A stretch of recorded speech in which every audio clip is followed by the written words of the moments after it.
Welcome to this week's Harvest of the Month delivery of Plums, brought to you by CLA. We run 6 farmers markets across Los Angeles. I'm Krista, and I'd like to share some tips about plums with you. Plums are an ancient fruit with over 140 varieties, though only about 20 are available at the traditional grocery stores. Lesser known varieties are often found at farmers markets. One mature tree can grow 300 pounds of plums in a year, and plums are grown on every continent except Antarctica. 1 cup of sliced plums, about 3 medium plums, provides an excellent source of vitamin C. And we know vitamin C is known most for its role in boosting our immunity, but did you know that it also helps us absorb iron? When you eat fruits rich in vitamin C, like plums, with iron-rich foods like meat or leafy greens, it helps your body absorb more iron. Plums also have soluble fiber, a kind of fiber known to reduce harmful cholesterol. Today we are going to make an easy freezer jam without using pectin, which is usually used as the thickener for traditional jam and jelly recipes. This is going to, 1, allow you to enjoy your plum jam quickly, and 2, be quick and simple as a recipe without canning processes like water baths and with a lot less mess. Making jams and jellies is a great way to save your delicious summer flavors well into the winter. First, put 2 plates in the freezer.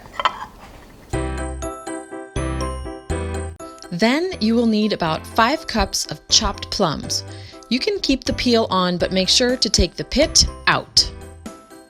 Add the zest and juice of half a lemon. Carefully toss them in 2½ cups of sugar. If you have the time, you can put the mixture in the fridge overnight to let it get extra juicy. If not, you can skip to the next step and put the mixture in a wide saucepan over medium heat and simmer until the sugar dissolves. Then bring up the heat until the mixture is boiling. Stir it frequently so that it doesn't burn. As you stir, also mash up the fruit a little bit. It will foam up and expand a little as it cooks. This is normal. Then it will start to look more syrupy and thick. This will take 10 to 15 minutes. Take your saucepan off the heat while you do this next simple test. Take out your first frozen plate and dollop a spoonful of jelly on it. Put your plate back in the freezer for 2 minutes. See if it has gelled by tilting the plate while you drag a finger through your dollop. When you drag a finger through it, it should leave a line. If it has gelled, it will not slide if you tilt the plate. If it failed the gel test, put everything back on the burner and boil about 3 minutes longer. Repeat the gel test on your frozen plate, dragging your finger across the jelly spot as many times as needed until the line does not slide when you tilt the plate. Once the jam has gelled, pour it into jars or plastic containers to keep it in the refrigerator for 2 months or the freezer for up to 6 months.